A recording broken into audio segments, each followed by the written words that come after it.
జర్నలిస్టుల విషయంలో రేవంత్ చేసిన అద్భుతాన్ని గురించి సీనియర్ జర్నలిస్ట్ మంచాల శ్రీనివాస్ గారికి సంబంధించిన ఒక కథనం చూద్దాం, చెప్పుకోవాలి. జర్నలిస్ట్ కులస్తుడిగా తప్పకుండా చెప్పుకోవాలి. తెలుగు రాష్ట్రాల అందరు ముఖ్యమంత్రులకెల్లా అత్యంత భీకరమైన జర్నలిస్ట్ వ్యతిరేక కేసీఆర్. ఈ మాట అనడానికి సందేహం సంకోచం ఏమీ అక్కర్లేదు.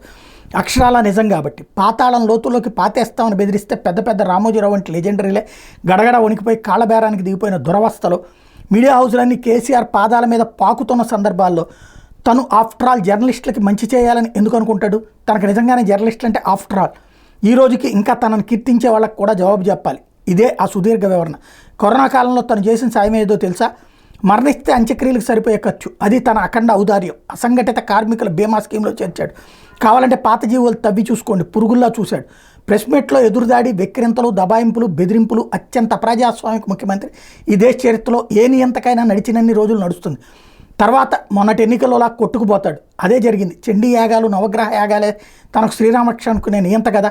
అసలు మీడియా అకాడమీకి, జర్నలిస్ట్ యూనియన్కి ఒకే అధ్యక్షుడు ఏంటి? ప్రశ్నించేవాడు తనే, ప్రభుత్వము తనే.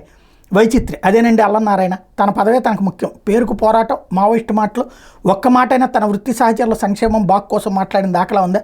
విసిరేసిన 4 ముష్టి డబ్బులు మినహా ఇదే నాయకత్వం. ఒక్కరూ మాట్లాడే స్థితి రానివ్వరు. భయం, విధేయత. పోనీ దాంతో ఒరిగిందే ఉంది? జేఎన్జే సొసైటీకి పేట్ బషీర్బాద్ స్థలాల అప్పగింత విషయమే తీసుకుందాం.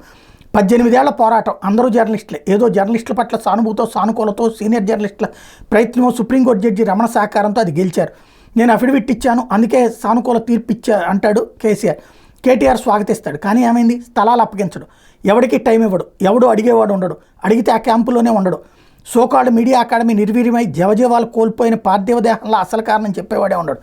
ఆంధ్ర వాళ్ళు ఎక్కువనే ఇవ్వడం లేదంటాడు ఒకడు. So what? పెద్ద పెద్ద ఆంధ్ర వాళ్ళు మరణిస్తే నివాళులకు వెళ్ళి రాజమర్యాదలతో అంత్యక్రియలు జరిపించడానికన్నా అన్యాయమా? ఆంధ్రుడి ఐకాల్లో ముళ్ళు దిగితే పంటితో తీస్తానంటివి కదా. ఎవరో కడుపు నిండిన జర్నలిస్ట్ ఏదో వాట్సాప్ న్యూస్ గ్రూప్లో ఇస్తే ఏముందిలే, క్రెడిట్ వయ్యేస్తే కదా అని ఏదో కోస్తే దాన్ని పట్టుకుని కేసీఆర్ స్థలాలు అప్పగింతకు ససేమరా అన్నాడట.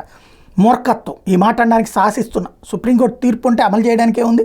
ప్రభుత్వం అంటేనే ఓ కంటిన్యూషన్ ప్రాసెస్. వైఎస్ క్రెడిట్ వస్తే తప్పేమిటట? పోనీ నీ 9.5 ఏళ్ల పాలనలో మిగతా జర్నలిస్టుకి ఇళ్ల స్థలాల మాట ఎప్పుడైనా ఆలోచించావు? సోకాల్డ్ కేసీఆర్ వీర విధేయ జర్నలిస్టులు ఏమైనా ఆలోచించారా? విధేయతతో ప్రదక్షిణాలు చేయడం కాదు, సొంత వృత్తి సహచరులకు పైసా సాయం చేశామని ఎందుకు ఆలోచించలేదు? ఎందుకు ఆ పదవులు? బతకలేక చక్రవర్తి కరుణతో వేసే ముష్టితో కడుపు నింపుకోవాలా? ఆత్మాభిమానం ఏమైంది? ఈ రోజుకు తెలుగు వాళ్ళకి హైదరాబాద్లో జర్నలిస్టులకు ఇళ్ల స్థలాలైనా మరే సాయమైనా చేసింది కాంగ్రెస్ ప్రభుత్వాలే. ఫ్యాక్ట్. చంద్రబాబులు, కేసీఆర్లు కాదు. వాళ్లకు మీడియా అధినేతలు కావాలి. జర్నలిస్టులు దేనికి? నాటించి నేటికి కాంగ్రెస్ ముఖ్యమంత్రులే జర్నలిస్టులకు కాస్తో కోస్తో సాయం చేసినవాడు. తన అధికారంలోకి రాగానే మీకు న్యాయం చేస్తానన్నాడు రేవంత్ రెడ్డి. కుడోస్, నిలబెట్టుకున్నాడు. మరోసారి చెప్తున్న ఈ కోణంలో కేసీఆర్ కన్నా రేవంత్ 1000 రెట్లు మేలు, మడమ తిప్పని నాయకుడు అంటున్నారు మంచాల శ్రీనివాస్ గారు.